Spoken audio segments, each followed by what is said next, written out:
Perhaps we better start from the beginning. Quoting Rob Zombie there. This is a Hornet H12. And down inside the Hornet H12. Now, the Hornet amplifiers are put together by my friend over at Lester Customs.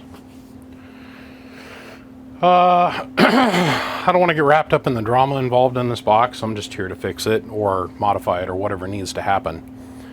But these transistors that are in here are Toshiba fakes. And it's not that the transistor isn't good, it's that we don't know what it is the problem. So let's say I go through this box and we don't have any blown pills or anything. Well, if we got blown pills, then we're doing something, right? If I give a thumbs up on this amp, the idea is that I I let things come out of here that only other shops can work on as well. So let's just say for a minute that I don't live in a fantasy land and where I think everybody's going to always send every piece of equipment back to me for repair. I live in a universe where I understand that if I work on something or build something, that I better make it out of parts that other people can get their hands on, right? Because somebody might say, hey, maybe I don't want to send it to him and wait 3 or 4 months for him to be able to look at it. I want to get it fixed now because I want to get back on the air right now, right? So they take it to their local guy down the street. The local guy, not being as knowledgeable as me, looks in here and goes, oh, Toshiba's. And he goes over and he pulls an actual real deal legit Toshiba off the shelf, puts it in the hole, and then it blows up more transistors. You know, because these are fake and they're not real. They're not a bad transistor. I'm not saying that. I'm saying that we don't have a reference. We don't have a cross-reference, right? So I have yet to run this. I don't know if anything's wrong with this box yet per se. The guy either wants to replace all of these Toshibas, the fake Toshibas that are in here, for lack of a better term, fake Toshibas, with either real Toshibas or possibly switching it over to go to HGs.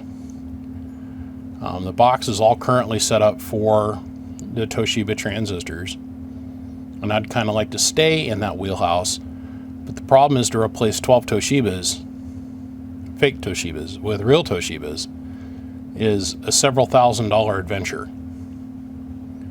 And I'm trying to be really cool about, hey, how about we just see if we got things working or not. And then I provide to the customer where he can go pick up these fake parts. So then he can have he can go order 4 or 5, have them sitting in a bag on the shelf with the amp. So if he has a problem, he can change out the parts, right? I don't have any problem with these components. I've said this from the beginning. The fact that they're fake and that we don't have a legit part number that we can cross them to is my source of contention. Really, buddy? My lab come out here and he's acting like he's gonna puke. You gonna Ralph on my floor? No? Just being a lab? All right. That's my point of contention, if there was one, which really there isn't at this point. We need to hook it up, we need to run it. And let's see if we've got a pill that's dead in this thing or not. Because I've got the Toshibas. I just have a hard time going to this guy saying, man, we're going to have to charge you $1,900 to change out these transistors. That's a rough conversation, right? Or we switch it over to HGs, which everybody can get, and we all move on with our day. I don't know.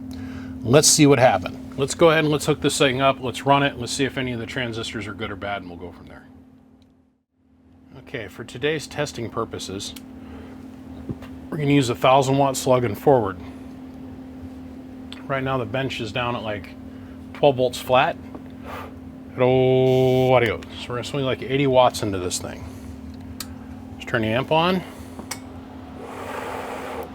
Hello, audio. Which that's good. It's making 800 watts of power, right? Let's come over here. Let's look at our output combiner ring. Oh, that's not a good sign. Hello, 1, 2, 1, 2, 1, 2. This resistor's getting hot. That one's getting hot. That one's getting hot. Sure looks like all the transistors are working okay though, which that's a good sign. Let's back this off even more. So let's take a little voltage reading here.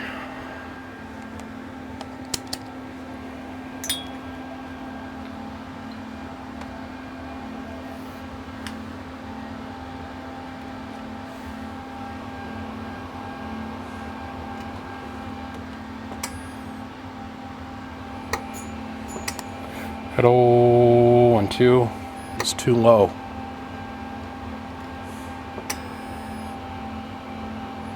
Hello, 1, 2. Modulation, that's right. But our reference voltage is too low.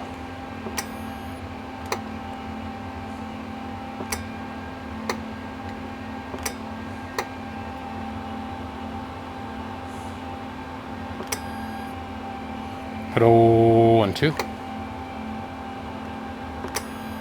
Hello, 1, 2. Okay. And trace the purple wire around. Do the hokey pokey and turn it all around. Let's see, I gotta make sure I probe in just the right place or I could blow all the pills. So let's take our time here. We're gonna go over here.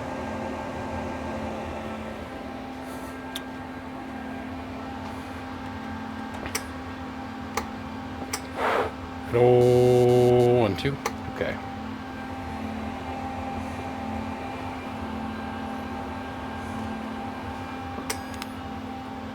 Hello, 1, 2.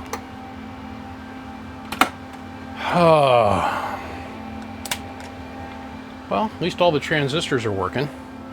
Now I can call the customer back and be like, no man, all the transistors are working. And let's see what he wants to do. Okay, as we can see, the amp has changed a little bit.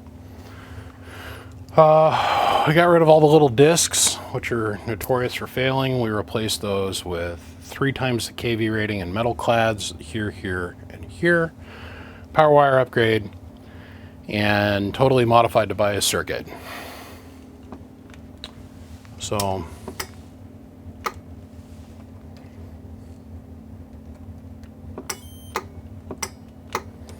I have no 12-volt flop.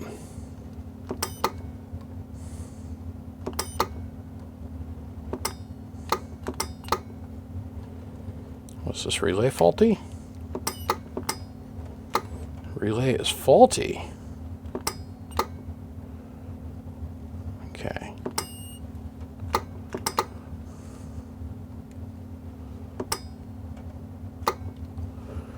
Relay is not firing. Okay.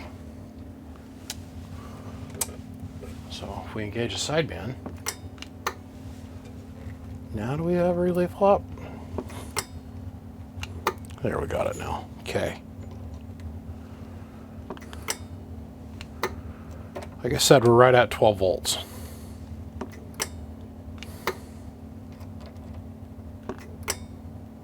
.79 on the rest.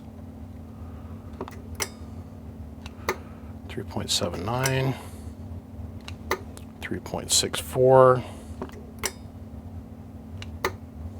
8 volts. Oh, see, this is why we check everything. I put a diode in there upside down. 3.76, 3.78. Okay, let's go flip this diode around and we'll be done. Okay, so the diode's flipped around. We've tied in all the biasing circuit now. So let's go over here and we'll do a comparative test. Let's turn the amp off. As you can clearly see, we're still down on base reference voltage at 11. We'll go up here and look at the striker. 11.9 volts. So So, hello, 1, 2. Exact same amount of drive. The only thing we did was a power wire upgrade and change the bias. I haven't played with the tune yet, which we've got to do. Hello, 1, 2. So we're seeing 200 more watts in the Class C operation. So because we redid the biasing circuit, which is basically all controlled here, with the sideband switch off, this relay does not fire. So I changed this around so it is Class C with the relay off, and then when we add the sideband delay switch, now that relay will fire, and it's going to put positive voltage on the input transformers, a little bit of current to help shut the transistor down for sideband, which will increase the sensitivity of the transistor just a little bit. Hello, audio. Hello. So we're seeing 400 more watts my way of doing this circuit. 200 of it's here. Okay. Okay. It makes a measurable difference. I don't care what anybody says. Going from this little bullshit wire here to this makes just makes a difference. Okay, so my customer states that it only runs 200 watts into this amp. So now we need to play with the output tune, because we know that these resistors are getting hot, but all three of them are getting hot, right? So we'll come over here and we'll slide this cap out just a little bit, and I bet you that these will quit being so pissed off, and we'll see even a little bit more power output. Okay, so let's start testing it here. Let's make sure that we're spectrally okay on the money. Here's the radio as a baseline. Here's the amplifier in Class C. And here's the amplifier in Class AB1. To me, it's Class B. I mean, it's simple math, but whatever. So that's dead on the money. So now let's go over here to the L watt meter. And first we'll turn the amp off. We're up at 15.4 volts at the moment. So let's see what we get out of it now for radio drive. Hello, about 120 watts. Let's brighten this up a little bit. Sorry. We'll zoom in for you guys that are watching on cell phones. Hello, 1, 2. Okay. Amplifier in Class C. We're going to watch this needle disappear. 800 bird in Class C. Hello. And we're beating the shit out of the end of the needle. Put it in sideband mode. Hello. Still beating the shit out of the end of the needle. So now we'll go up to 2x. This is with 125 watts of drive. Hello. It's in Class AB1. Back to Class C. Hello, 1, 2. Maybe 75 more watts, if that. Maybe 50 in Class AB1. This is why I've got it turned down so far. This son of a bitch is glary. Okay. Now let's have some fun. The customer also states that he was provided from Lester's Customs a 250 amp regulated supply, and I pointed out to him that this 4 transistors pulls 100 amps, this pulls 100 amps, and this pulls 100 amps. So a grand total of 300 amps, not counting the driver of the radio. But with his 200 watts amount of drive, as we previously stated, he's not going to pull that much current. So let's go back over here. We'll put this down on 1x. Now we're going to use my Striker 490, which does about 200 watts peak, and all the limiters are still in it. Hello, audio. 200 watts on the button. So we're not going to see a lot of bird watts, whatever you want to call it. but we are going to see a whole lot more peak power. So first we'll test in class C. We're now in 2X. Audio. On 2,000 watts, no problem. Class AB1. A little past 2,000 watts. I bet you we see 22, 23. So now we'll go to 5X. So now we're reading this middle scale and we're adding a couple zeros. So that's 1,000, that's 2,000, 3,000, 4,000, 5,000. You guys get it. Where do we end up? Yeah, 23, 2,400 watts. 22, 2,300 watts. Perfect. Input tune on this thing is stellar. And I mean stellar. Come on, zoom out. We'll demonstrate that now with the Striker 955 with the inevitable can never make it happy SWR bridge. Slide over here. We'll go up here, we'll crop the 2 meters together. There we go. Okay, so Striker 955, we're looking at the SWR bridge here, and we're correlating that data with a 5-watt silicon reverse back from the amplifier. At 1, 2, 1, 2, 1, 2. Now to class C. At 1, 2. It's falling back. That's what we want. So needless to say, this is quick and painless. I'm not a big fan of this biasing circuit. It's the same circuit that Fatboy uses, by the way. This amp's basically built in the Fatboy style, which is totally cool. Ain't nothing wrong with that at all. I just personally like to do it this way. We drive a little bit deeper into the Class AB1, Class B envelope. We apply a little bit more current, as we showed measuring it.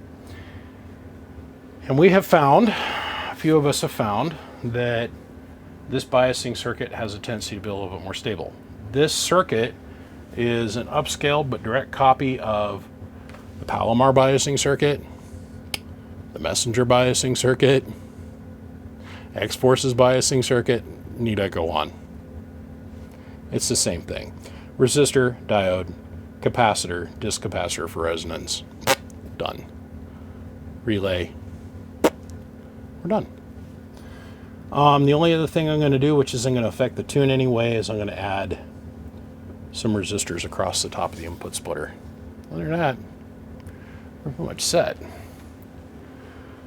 I'm done messing with it. All I had to do was slide this tube out just a hair, and it fell right in. And I mean perfect.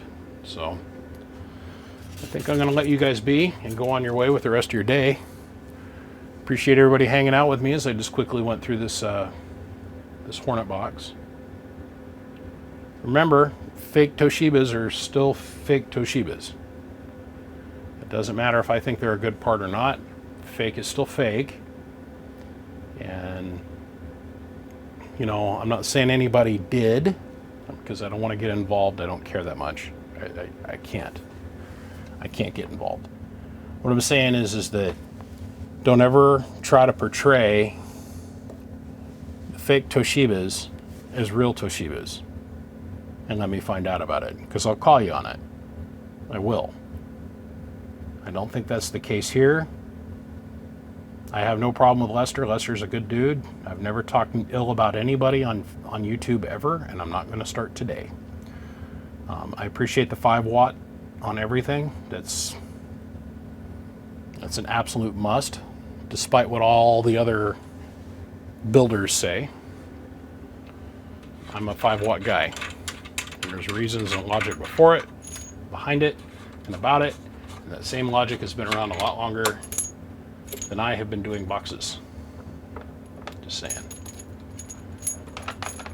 You can get away with using a 1/4 watt resistor here, but when an imbalance comes, which it can, that 1/4 watt resistor turns into a little tiny puff of smoke, where this turns into a big puff of smoke. So, okay, on that note, I'm out. Gentlemen, I appreciate you. Shout out to Siglent, Bird, McMahon, Coaxial Dynamics, Patreon supporters. Thank you guys. These guys are the reason that I am here. I thank God for them. If you've enjoyed anything, ever learned anything from me or whatever, please come join us down on Patreon. There's stuff going on there every day. So on that note, I'm going to run. I think tomorrow's 667 day. We'll see. Gentlemen, I appreciate you. Big shout out to all of you. Thank you for all the thumbs up and all the comments. I'll see you. Click.